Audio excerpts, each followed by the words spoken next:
Chapter 4. Jonathan Harker's Journal continued. I awoke in my own bed. If it be that I had not dreamt, the Count must have carried me here. I tried to satisfy myself on the subject, but could not arrive at any unquestionable result. To be sure, there were certain small evidences, such as that my clothes were folded and laid by in a manner which was not my habit. My watch was still unwound, and I am rigorously accustomed to wind it the last thing before going to bed, and many such details. But these things are no proof, for they may have been evidences that my mind was not as usual, and for some cause or another, I had certainly been much upset. I must watch for proof. Of one thing I am glad. If it was that the Count carried me here and undressed me, he must have been hurried in his task, for my pockets are intact. I am sure this diary would have been a mystery to him, which he would not have brooked. He would have taken or destroyed it. As I look round this room, although it has been to me so full of fear, it is now a sort of sanctuary, for nothing can be more dreadful than those awful women, who are, waiting to suck my blood. 18th May. I have been down to look at that room again in daylight, for I must know the truth. When I got to the doorway at the top of the stairs, I found it closed. It had been so forcibly driven against the jamb that part of the woodwork was splintered. I could see that the bolt of the lock had not been shot, but the door is fastened from the inside. I fear it was no dream, and must act on this surmise. 19 May. I am surely in the toils.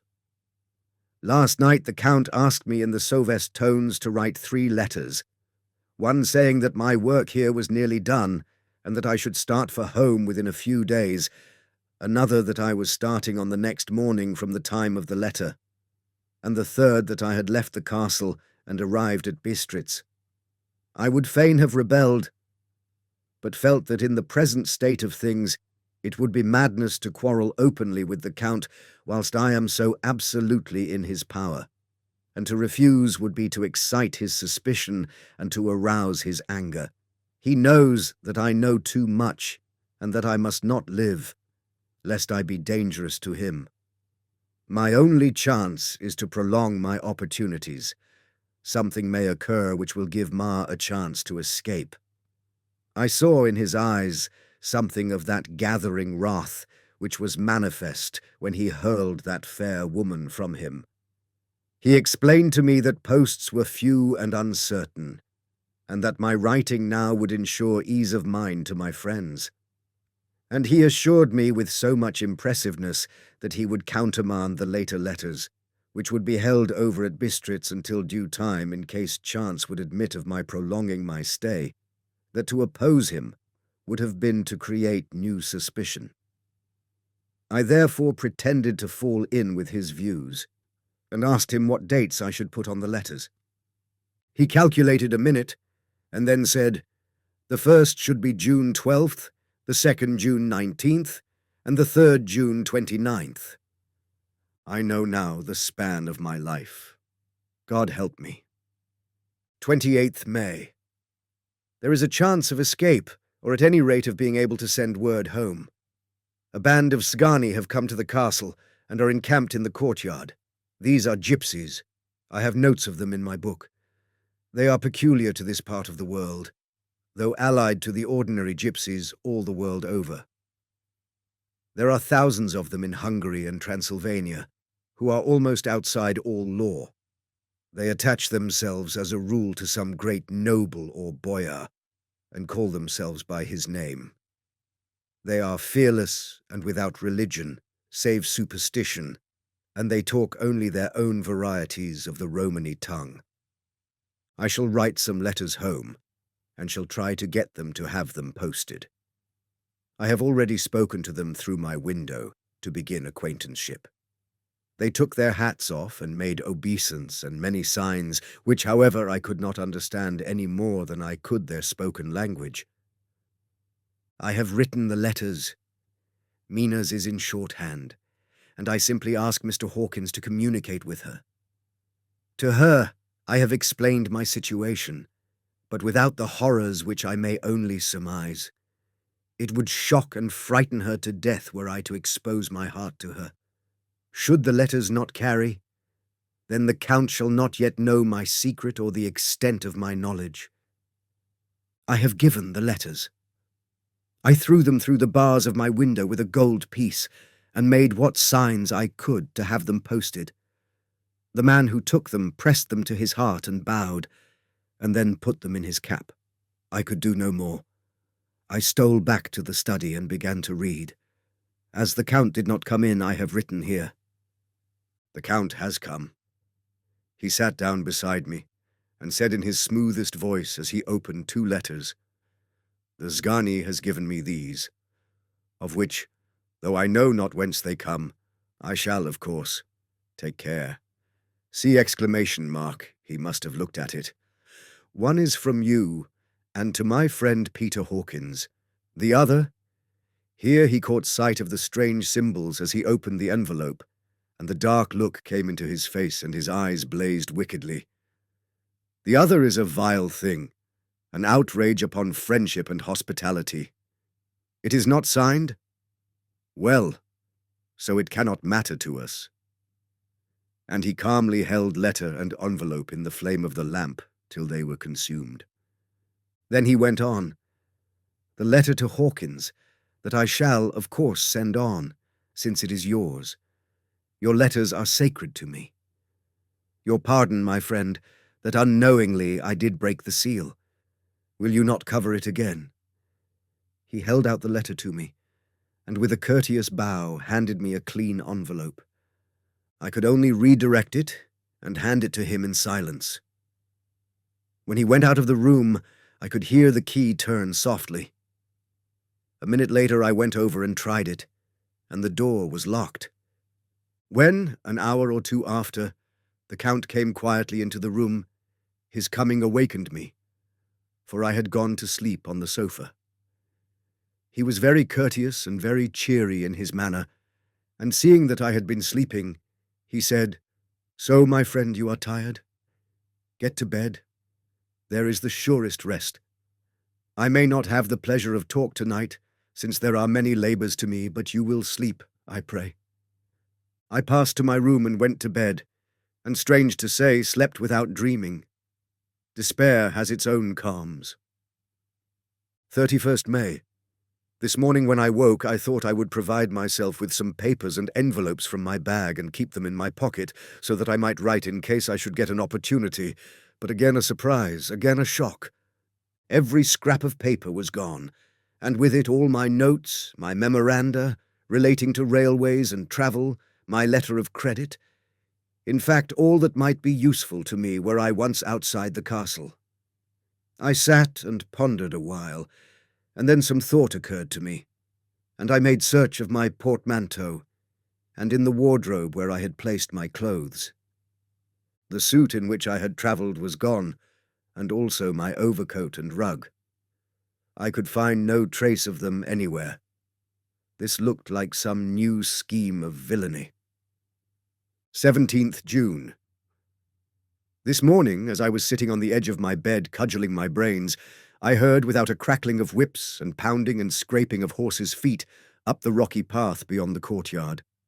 With joy I hurried to the window, and saw drive into the yard 2 great lighter wagons, each drawn by 8 sturdy horses, and at the head of each pair a Slovak, with his wide hat, great nail-studded belt, dirty sheepskin and high boots. They had also their long staves in hand. I ran to the door, intending to descend and try and join them through the main hall, as I thought that way might be opened for them. Again a shock. My door was fastened on the outside. Then I ran to the window and cried to them. They looked up at me stupidly and pointed, but just then the hetman of the Zgani came out, and seeing them pointing to my window, said something, at which they laughed. Henceforth no effort of mine, no piteous cry or agonized entreaty, would make them even look at me. They resolutely turned away. The litre wagons contained great square boxes, with handles of thick rope.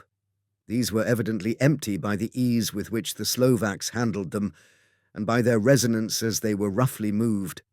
When they were all unloaded and packed in a great heap in one corner of the yard, the Slovaks were given some money by the skani, and spitting on it for luck, lazily went each to his horse's head. Shortly afterwards, I heard the crackling of their whips die away in the distance. 24 June. Last night the Count left me early and locked himself into his own room. As soon as I dared, I ran up the winding stair and looked out of the window which opened south. I thought I would watch for the Count, for there is something going on. The skani are quartered somewhere in the castle and are doing work of some kind. I know it, for now and then I hear a far-away muffled sound as of mattock and spade, and whatever it is, it must be the end of some ruthless villainy. I had been at the window somewhat less than half an hour when I saw something coming out of the Count's window. I drew back and watched carefully, and saw the whole man emerge. It was a new shock to me to find that he had on the suit of clothes which I had worn whilst travelling here, and slung over his shoulder the terrible bag which I had seen the women take away. There could be no doubt as to his quest, and in my garb too. This, then, is his new scheme of evil, that he will allow others to see me, as they think, so that he may both leave evidence that I have been seen in the towns or villages posting my own letters, and that any wickedness which he may do shall by the local people be attributed to me. It makes me rage to think that this can go on, and whilst I am shut up here, a veritable prisoner, but without that protection of the law which is even a criminal's right and consolation.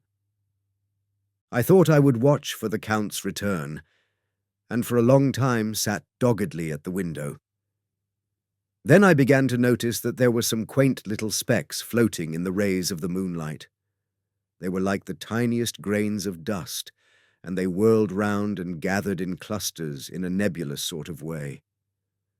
I watched them with a sense of soothing, and a sort of calm stole over me. I leaned back in the embrasure in a more comfortable position, so that I could enjoy more fully the aerial gambolling. Something made me start up, a low, piteous howling of dogs somewhere far below in the valley, which was hidden from my sight. Louder it seemed to ring in my ears, and the floating motes of dust to take new shapes to the sound as they danced in the moonlight.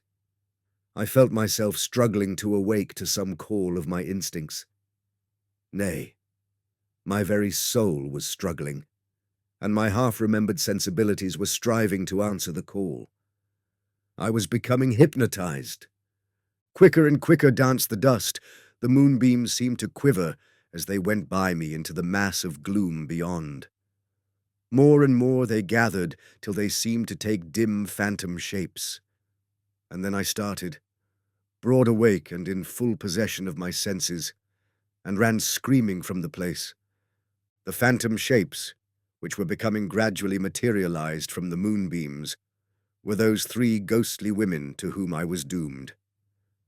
I fled, and felt somewhat safer in my own room, where there was no moonlight, and where the lamp was burning brightly. When a couple of hours had passed, I heard something stirring in the Count's room, something like a sharp wail quickly suppressed. And then there was silence, deep, awful silence, which chilled me. With a beating heart, I tried the door, but I was locked in my prison and could do nothing. I sat down and simply cried. As I sat, I heard a sound in the courtyard without, the agonized cry of a woman. I rushed to the window and, throwing it up, peered between the bars. There indeed was a woman with dishevelled hair, holding her hands over her heart as one distressed with running. She was leaning against the corner of the gateway. When she saw my face at the window, she threw herself forward and shouted in a voice laden with menace, "Monster, give me my child!" She threw herself on her knees and, raising up her hands, cried the same words in tones which wrung my heart. Then she tore her hair and beat her breast, and abandoned herself to all the violences of extravagant emotion. Finally, she threw herself forward, and though I could not see her, I could hear the beating of her naked hands against the door. Somewhere high overhead, probably on the tower, I heard the voice of the Count calling in his harsh metallic whisper. His call seemed to be answered from far and wide by the howling of wolves.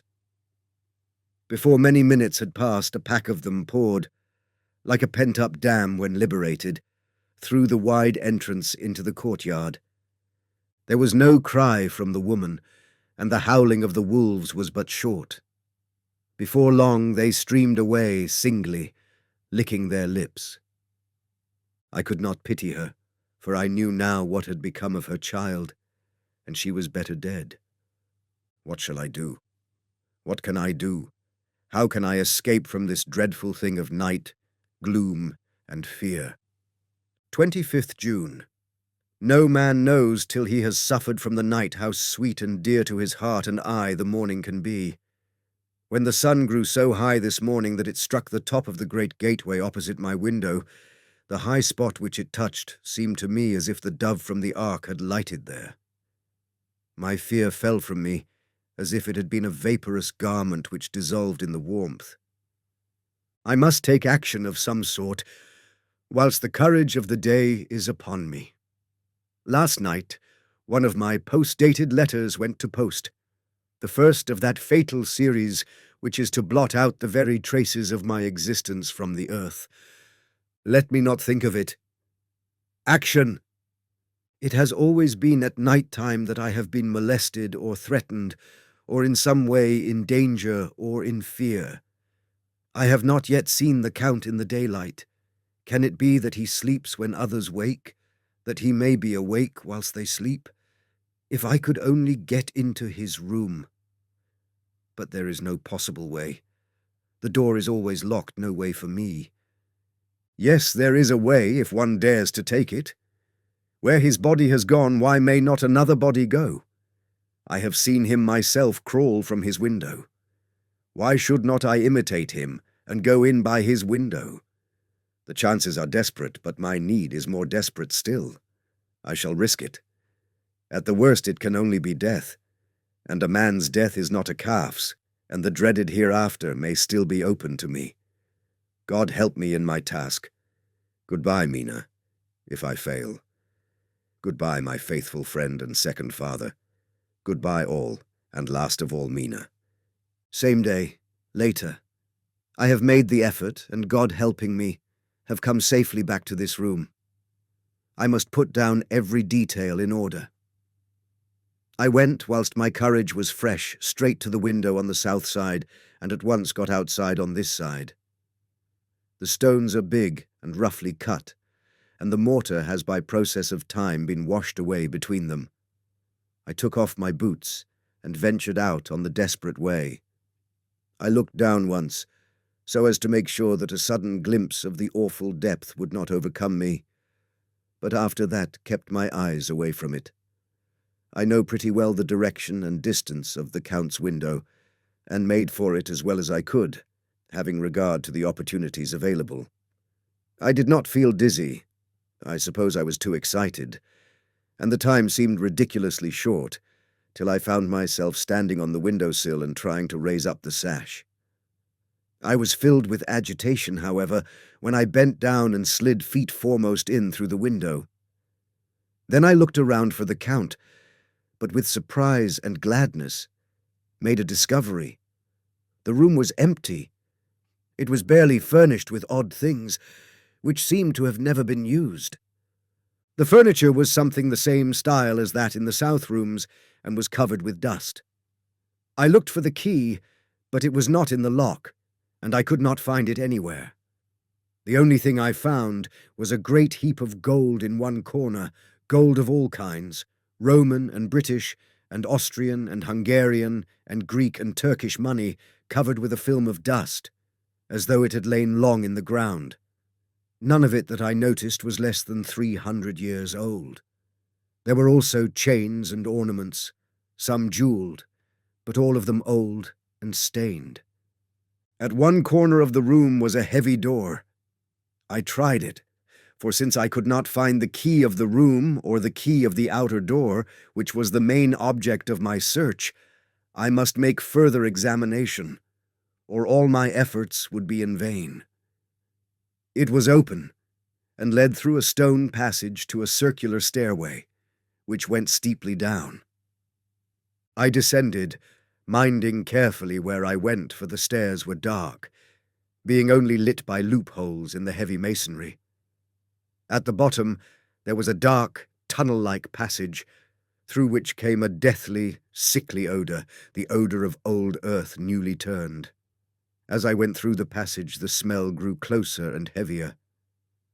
At last I pulled open a heavy door which stood ajar, and found myself in an old ruined chapel which had evidently been used as a graveyard. The roof was broken, and in 2 places were steps leading to vaults, but the ground had recently been dug over, and the earth placed in great wooden boxes, manifestly those which had been brought by the Slovaks. There was nobody about, and I made a search over every inch of the ground, so as not to lose a chance. I went down even into the vaults, where the dim light struggled, although to do so was a dread to my very soul. Into 2 of these I went, but saw nothing except fragments of old coffins and piles of dust. In the 3rd, however, I made a discovery. There, in one of the great boxes, of which there were 50 in all, on a pile of newly dug earth, lay the Count. He was either dead or asleep.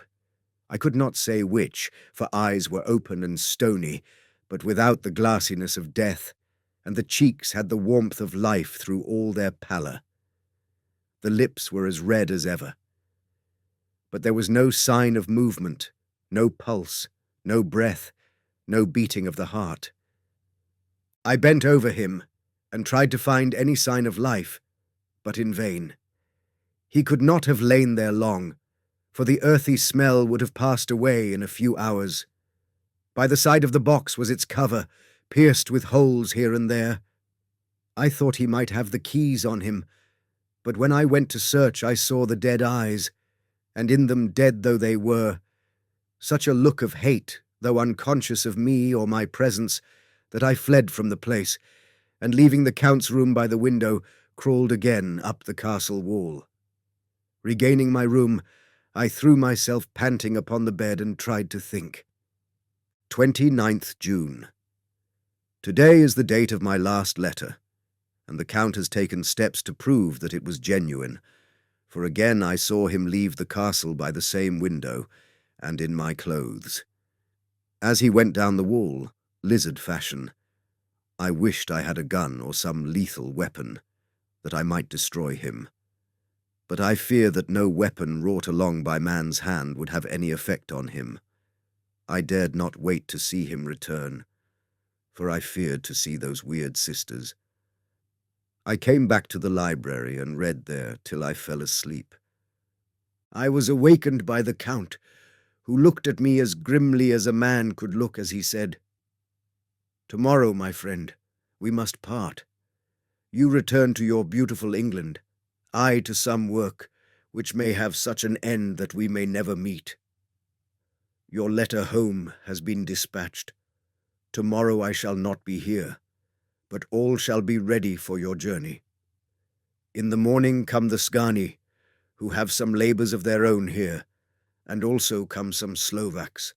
When they have gone, my carriage shall come for you, and shall bear you to the Borgo Pass to meet the diligence from Bukovina to Bistritz. But I am in hopes that I shall see more of you at Castle Dracula." I suspected him, and determined to test his sincerity. Sincerity? It seems like a profanation of the word to write it in connection with such a monster, so I asked him point blank, "Why may I not go tonight?" "Because, dear sir, my coachman and horses are away on a mission. But I would walk with pleasure. I want to get away at once." He smiled, such a soft, smooth, diabolical smile that I knew there was some trick behind his smoothness. He said, "And your baggage?" "I do not care about it. I can send for it some other time." The Count stood up and said, with a sweet courtesy which made me rub my eyes, it seemed so real, "You English have a saying which is close to my heart. For its spirit is that which rules our boyars. Welcome the coming, speed the parting guest. Come with me, my dear young friend. Not an hour shall you wait in my house against your will, though sad am I at your going, and that you so suddenly desire it. Come." With a stately gravity, he, with the lamp, preceded me down the stairs and along the hall. Suddenly he stopped. "Hark!" Close at hand came the howling of many wolves. It was almost as if the sound sprang up at the rising of his hand, just as the music of a great orchestra seems to leap under the baton of the conductor. After a pause of a moment, he proceeded, in his stately way, to the door, drew back the ponderous bolts, unhooked the heavy chains, and began to draw it open. To my intense astonishment, I saw that it was unlocked. Suspiciously I looked all round, but could see no key of any kind. As the door began to open, the howling of the wolves without grew louder and angrier. Their red jaws, with champing teeth, and their blunt-clawed feet as they leapt, came in through the opening door. I knew then that to struggle at the moment against the Count was useless. With such allies as these at his command, I could do nothing. But still the door continued slowly to open, and only the Count's body stood in the gap. Suddenly it struck me that this might be the moment and means of my doom. I was to be given to the wolves, and at my own instigation. There was a diabolical wickedness in the idea great enough for the Count, and as the last chance I cried out, "Shut the door! I shall wait till morning." And I covered my face with my hands to hide my tears of bitter disappointment. With one sweep of his powerful arm, the Count threw the door shut, and the great bolts clanged and echoed through the hall as they shot back into their places. In silence we returned to the library, and after a minute or two I went to my own room. The last I saw of Count Dracula was his kissing his hand to me, with a red light of triumph in his eyes, and with a smile that Judas in hell might be proud of. When I was in my room and about to lie down, I thought I heard a whispering at my door. I went to it softly and listened. Unless my ears deceived me, I heard the voice of the Count. "Back! Back to your own place! Your time is not yet come! Wait! Have patience! Tonight is mine! Tomorrow night is yours!" There was a low, sweet ripple of laughter, and in a rage I threw open the door and saw without the three terrible women licking their lips. As I appeared, they all joined in a horrible laugh and ran away. I came back to my room and threw myself on my knees. It is then so near the end. Tomorrow, tomorrow. Lord, help me and those to whom I am dear. 30th June. These may be the last words I ever write in this diary. I slept till just before the dawn, and when I woke threw myself on my knees, for I determined that if death came, he should find me ready. At last I felt that subtle change in the air, and knew that the morning had come. Then came the welcome cock-crow, and I felt that I was safe. With a glad heart, I opened the door and ran down the hall. I had seen that the door was unlocked, and now escape was before me. With hands that trembled with eagerness, I unhooked the chains and threw back the massive bolts. But the door would not move. Despair seized me.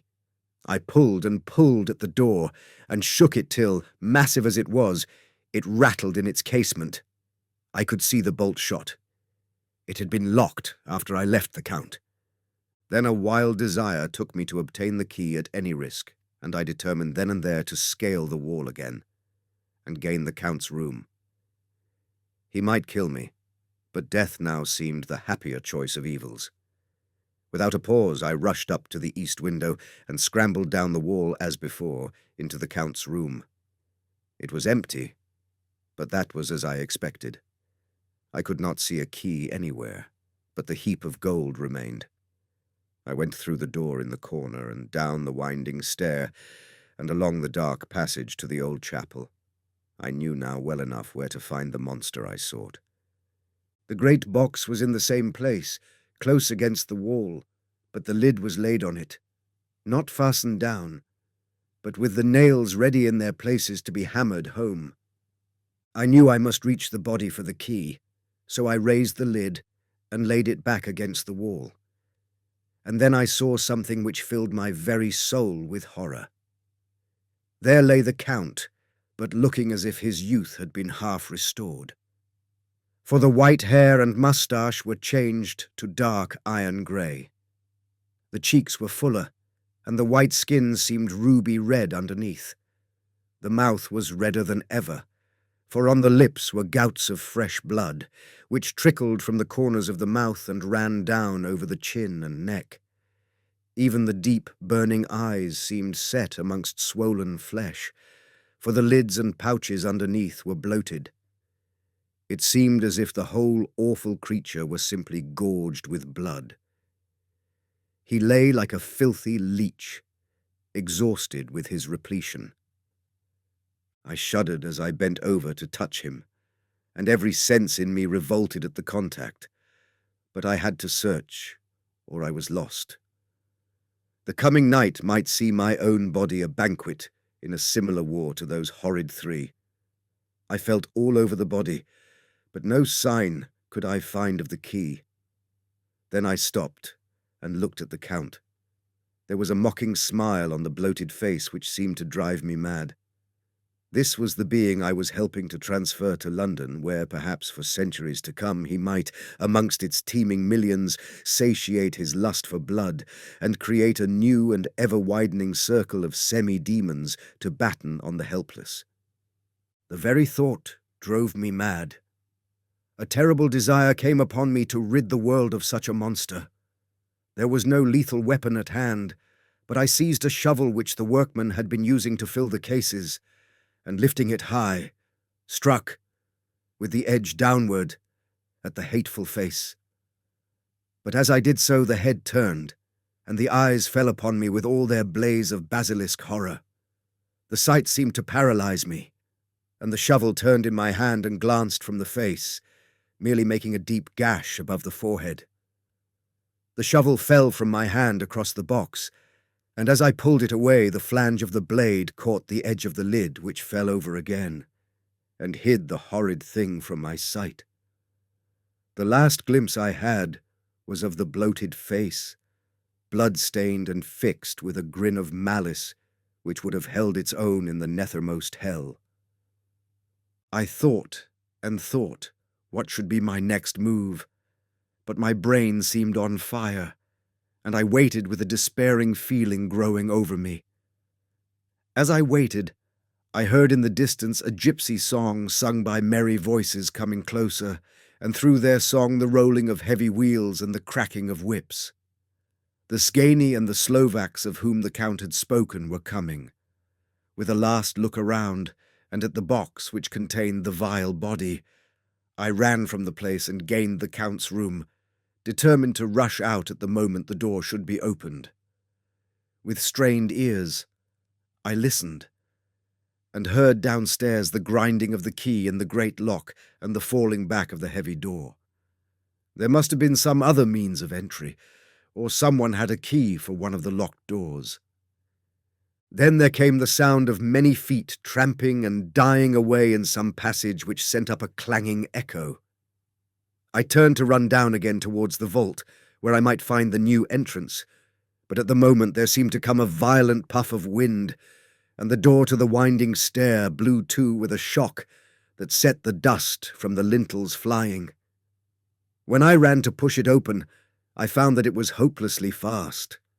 I was again a prisoner, and the net of doom was closing round me more closely. As I write, there is in the passage below a sound of many tramping feet, and the crash of weights being set down heavily, doubtless the boxes, with their freight of earth. There was a sound of hammering. It is the box being nailed down. Now I can hear the heavy feet tramping again along the hall, with many other idle feet coming behind them. The door is shut, the chains rattle. There is a grinding of the key in the lock. I can hear the key withdrawn. Then another door opens and shuts. I hear the creaking of lock and bolt. Hark!